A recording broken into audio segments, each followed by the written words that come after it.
दोस्तों good morning यानी class blog में एक बार आपका फिर से स्वागत है। दोस्तों प्रातः हो चुकी है, प्रातः का बज चुका है 9 और मैं उठ चुका हूँ, होटल में रह रहा हूँ। दोस्तों उठ चुका हूँ, उठने के बाद नहा धो करके अभी निकल रहा हूँ इंस्टीट्यूट के लिए और टाइम हो चुका है दोस्तों 9। अभी जाना है, फिर नाश्ता भी करना है। होटल से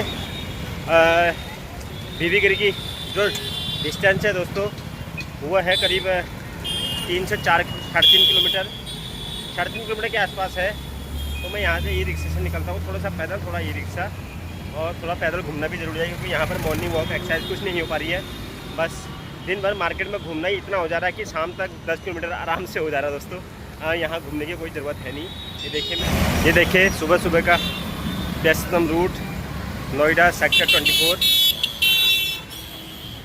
देखो यहाँ पर बन रहे हैं गर्मा गर्म छोला भटूरे, ये हमारे अंकल बना रहे हैं। हम लोग यहीं पर आते हैं डेली छोले भटूरे खाने के लिए, लेकिन ये देखिए यहाँ पर काफ़ी भीड़ है दोस्तों। यहाँ पर प्लेन्स में यह है कि आदमी भूखा नहीं मर सकता है। यहाँ पर कोई भी अगर ठेला लगा करके, थोड़ा मेहनती होना चाहिए, ठेला लगा करके अपना गुजर बसर कर सकता है। देखिए अंकल हमारे कैसे भटूरे फुला रहे हैं। देखिए यहाँ पर दोस्तों भटूरे इतना रिजनेबल रेट है कि आप 2 भटूरे छोले 30 रुपये में खा सकते हैं, 30 रुपये में शानदार नाश्ता कर सकते हैं। हाँ चाचा जो तो चाचा कितना कब तक खोलते हैं आप?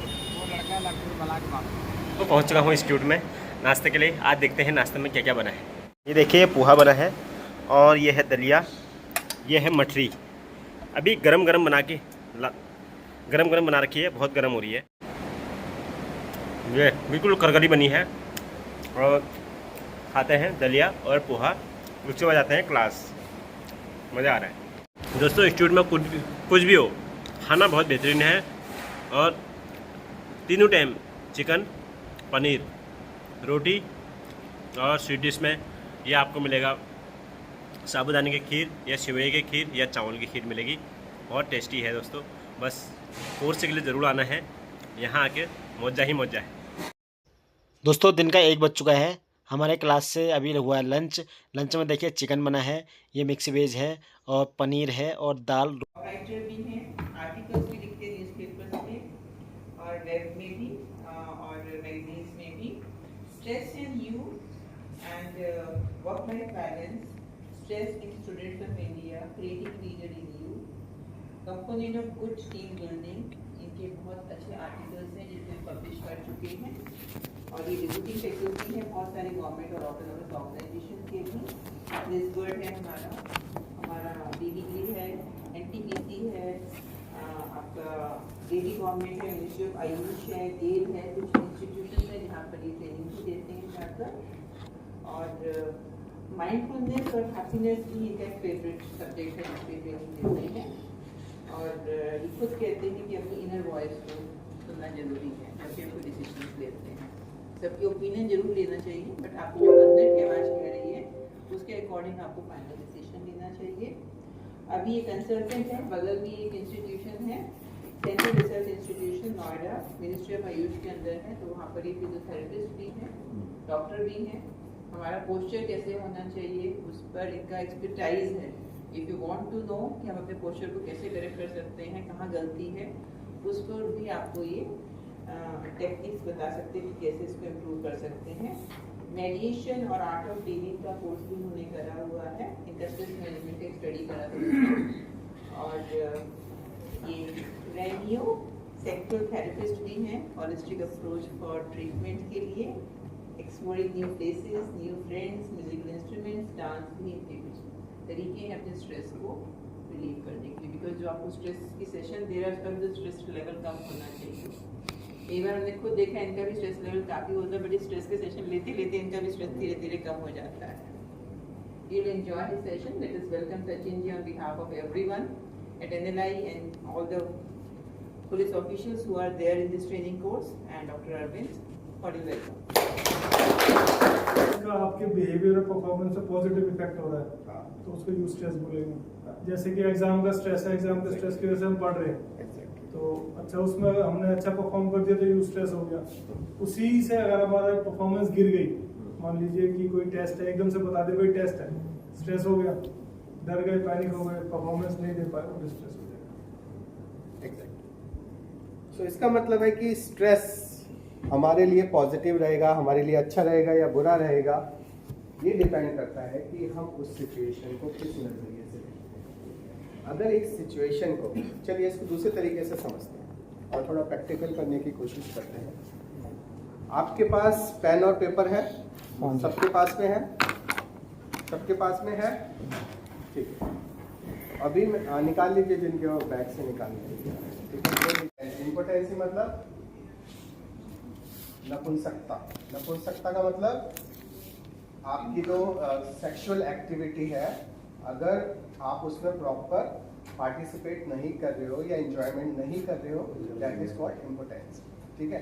तो लोग जो ज़्यादा स्ट्रेस लेते हैं, उनका जो सेक्सुअल बिहेवियर होता है वो भी धीरे धीरे फॉल करने लगता है। उसके बाद है इंसोम्निया। इंसोम्निया मतलब नींद ना आना, और रीज़न मैंने आपको बताया। और है लॉस ऑफ एपेटाइट, उन लोगों को भूख कम लगती है। अच्छा, आपको पता है कुछ लोग स्ट्रेस के अंदर में ज़्यादा खाना शुरू कर देते हैं, ऐसा क्यों होता है? इसको पता है? सर बाउल्स की जो मूवमेंट है वो तेज हो जाती है, इनएप्रोप्रिएट हो जाती है बेसिकली। और ये जो ज़्यादा खाने वाली जो आदत है, ये पता है किस में होती है? स्टूडेंट्स में। स्टूडेंट्स को जब ज़्यादा तनाव होता है, चाहे वो एग्ज़ाम का हो या किसी भी चीज़ का हो, उस वक्त पे वो लोग ज़्यादा खाना खाते हैं और बेसिकली जंक फूड खाते हैं। उस टाइम पे वो लोग कॉफ़ी, बर्गर, पिज़्ज़ा, इन सब चीज़ों का ज़्यादा सेवन करते हैं, ठीक है। ये कॉमन कंडीशन है स्टूडेंट्स के अंदर में, ज़्यादा खाना खाना स्ट्रेस वाली कंडीशन, ठीक है। गुस्सा बहुत ज़्यादा आता है, ठीक है। और पांचवा, वो व्यक्ति अल्कोहल या स्मोकिंग की तरफ ज़्यादा झुकाव हो जाता है उसका। फिल्मों में दिखाते हैं ना, वो हीरो की जो हीरोइन छोड़ के चली जाती है गर्लफ्रेंड, उसकी शेप बढ़ जाती है, शॉल करना शुरू हो जाता है और शराब पीना शुरू कर देता है। अपने गम को फील करने का एक डर बैठ जाता है। उनको लगता है कि मैं ये काम करूँगा तो फिर हो जाऊँगा, ये काम करूँगा तो फिर हो जाता है, फिर हो जाऊँगा।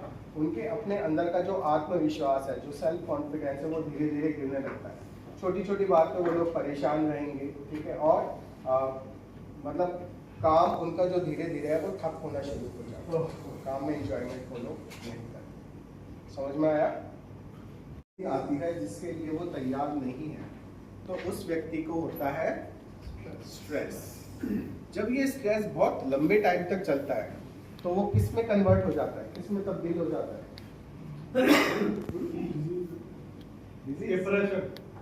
डिप्रेशन, और यानी बेचैनी, ठीक है। इस वाली कंडीशन के अंदर में जो व्यक्ति होता है वो कभी भी रिलैक्स मोड में नहीं होता। उसके दिमाग में एक जल्दबाजी वाली फीलिंग होती है, किसी भी काम को वो पूरा खत्म नहीं करेगा, हमेशा हर काम को बीच में छोड़ेगा, ठीक है। उसका अपने अंदर का जो सेल्फ कॉन्फिडेंस वो कम होता है, गुस्सा उसको ज़्यादा आता है, छोटी छोटी बात पे वो इरिटेट होता है, और मूड स्विंगिंग बहुत होता है कि कभी तो वो एकदम से खुश होगा और कभी अगले ही क्षण में वो बहुत ज़्यादा दुखी हो जाएगा। ये चीज़ एंग्जाइटी वाली फीलिंग में ज़्यादा आती है, ठीक है। जब ये एंग्जाइटी वाली स्टेज भी पार हो गई तो कौन सी स्टेज आएगी? तब डिप्रेशन होती है, तब कंडीशन आती है डिप्रेशन। डिप्रेशन एक ऐसी कंडीशन होती है जिसके अंदर में व्यक्ति समाज से कटना शुरू हो जाता है। उसको लगता है कि ये दुनिया मेरे लिए नहीं है, ठीक है, और नेगेटिव थॉट्स उसके अंदर में आने लगते हैं, ठीक है। ऐसा व्यक्ति जो कि डिप्रेशन में है, आप उसको एक चेयर पे बैठा हुआ छोड़ दीजिए और 4 से 5 घंटे बाद भी आप उसको उसी अवस्था में पाएंगे, ठीक है। वो सोशल गैदरिंग्स में जाना पसंद नहीं करेगा, अपने वर्क प्लेस पे जाना पसंद नहीं करेगा, ठीक है, जॉब उसका मन नहीं लगेगा, और धीरे धीरे फैमिली से भी वो कटना शुरू हो जाएगा। जब ये डिप्रेशन वाली स्टेज भी पार हो जाती है तो कौन सी स्टेज आएगी?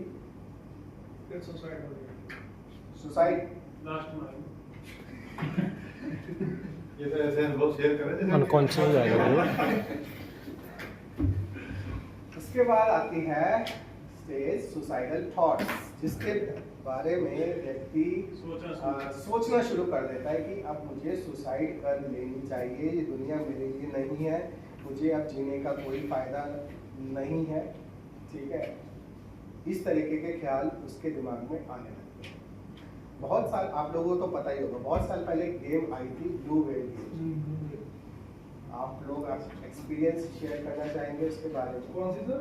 ब्लू वेल इवेंट है, या हो सकता है इसकी कॉम्प्लीमेंट्री इंफॉर्मेशन हो कि उसमें लेवल्स होते थे 1 to 50 हाँ, तक के वो अलग अलग fixed लेवल्स होता होते थे, और हर एक लेवल को जैसे जैसे आप बढ़ते जाओगे उतना इंटेंस करते जाएंगे, ठीक है। और लास्ट वाले जो 49 और 50 लेवल था उसमें लिटरली सुसाइड करने के लिए ही उन्होंने टास्क दिए हुए थे, ऐसा करके कुछ था कि जैसे अगर आप फर्स्ट लेवल की बात करो तो उसमें ये था कि आप अपनी फिंगर को पिन से क्लिक करके देखो, ठीक है। छोटे छोटे लेवल से एक बिल्कुल सुसाइड वाले लेवल पर, यानी 50वें लेवल तक उसको इंटेंस करते जाते थे। और जो खेलने वाला व्यक्ति है, जो उसको खेल रहा है, वो इतना ज़्यादा उसके अंदर में इन्वॉल्व हो जाता था कि उसके लिए सुसाइड करना या तो एक मजबूरी था या फिर इतना इजी टास्क हो गया था कि शायद वो दूसरी बार भी नहीं सोचे सुसाइड करने से पहले। तो इस लेवल तक का ब्रेन वॉश उस गेम ने किया था, जिसमें व्यक्ति को सुसाइड करना भी एक बहुत ज़्यादा बड़ा टास्क नहीं लगता था। हमारे इंडिया के अंदर में कितने लोग सुसाइड करते हैं पता है? आजकल मेल्स का नंबर बढ़ रहा है। मेल्स और फीमेल्स कोई भी हो, किस कैटेगरी के लोग सबसे ज़्यादा सुसाइड करते हैं? सर हमें प्रोफाइल भी बुक कर रहे हैं मध्यम परिवार, स्टूडेंट स्टूडेंट्स और Farmers. में बहुत हो रहा है। फार्मर्स सबसे ज़्यादा अभी भी आजकल फार्मर्स सुसाइड करते हैं गाँव में, ठीक है। तो आप खुद सोचो कि एक व्यक्ति जो सुसाइड कर रहा है वो कितने सारे स्टेजेस से होकर गुजरा है। जब उसके पास में कोई ऑप्शन नहीं बचा, कोई विकल्प नहीं बचा, तब जाके उसने सुसाइड किया। किसान जो सुसाइड करते हैं वो सबसे ज़्यादा सुसाइड करते हैं पैसों की वजह से, क्योंकि उन्होंने इतना लोन ले लिया होता है कि उनको पता होता है वो चाहकर भी इस लोन को पूरा नहीं कर सकते, और जो उनके ऊपर में शोषण हो रहा है, जो उनको प्रताड़ना मिल रही है, एक्सप्लॉयटेशन हो रहा है, उसकी वजह से उनके सामने एकमात्र रास्ता जो बचता है वो है सुसाइड करने का। सेम ऐसा ही कुछ स्टूडेंट्स के साथ में भी है। जब एक किसी स्टूडेंट के ऊपर में बहुत ही ज़्यादा दबाव होता है सोसाइटी का या एक अच्छी परफॉर्मेंस देने का, ठीक है, तब वहाँ पर इस तरीके की जो सिचुएशंस है वो पैदा होती है जब व्यक्ति सुसाइड करना चाहता है। कोटा का बोर्ड चल रहा है, कोटा का है, बिल्कुल कोटा का एक्चुअली वर्ड है। अब इसमें कर क्या क्या सकते हैं वो मैं आपको बताता हूँ। पहली जो कंडीशन है स्ट्रेस के अंदर में सबसे मैनेज करने का या आगे ना बढ़ने देने का सबसे जो मेन इसका रेमेडी है वो है शेयरिंग एंड केयरिंग, बातें करना और शेयर करना, ठीक है। 80 to 90% केसेस में जो व्यक्ति जिसके अंदर में स्ट्रेस वाली सिचुएशन है, जब वो अपनी बातें शेयर करता है तो कई बार 80 to 90% केसेस में उस समस्या का निवारण निकल जाता है, या व्यक्ति दिमाग से इतना हल्का हो जाता है कि वो आगे फिर गलत स्टेप लेने के बारे में नहीं सोचेगा।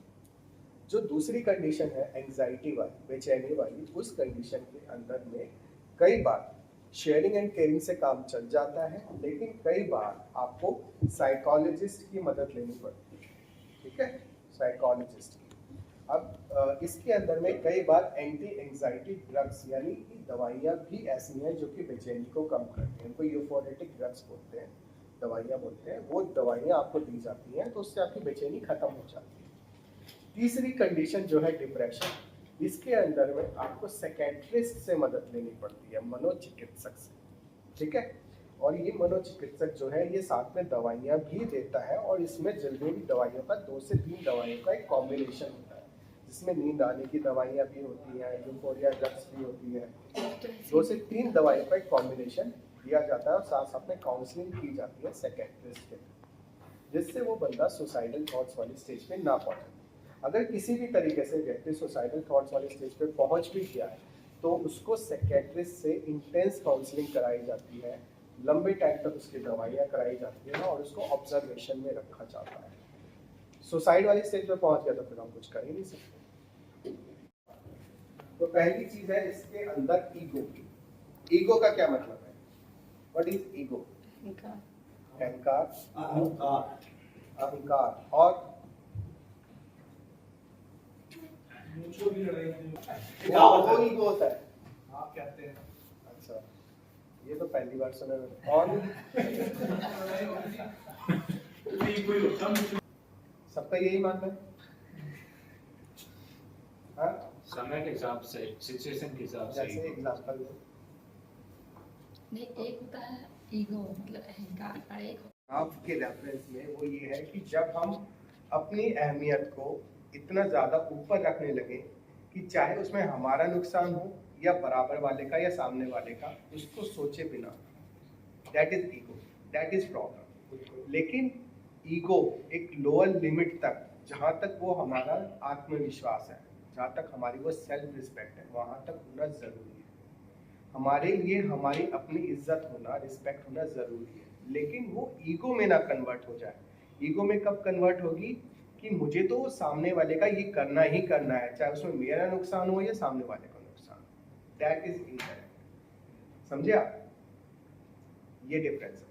आत्मविश्वास होना, आत्मसम्मान होना अच्छी चीज़ है, वो स्ट्रेस नहीं देती, लेकिन ईगो स्ट्रेस देती है। वो अलग बात है, बात की बात है कि उसमें आपका फायदा हुआ या नहीं हुआ, नुकसान होने का भी चांसेस है, गैम्बलिंग है, ठीक है। तो that ego is not good in terms of stress, ठीक है। बाकी हर एक व्यक्ति की अपनी अलग पर्सनैलिटी है, अपना अलग व्यक्तित्व है, ठीक है। तो इस ईगो की डेफिनेशन को समझने का उसका नजरिया भी अलग है। सिंपल सी बात यही है कि जब आप अपनी प्रेफरेंस सबसे ऊपर रखो, ये सोचे बिना कि इसमें मेरा भी नुकसान हो सकता है, वो चीज़ गलत है, ठीक है।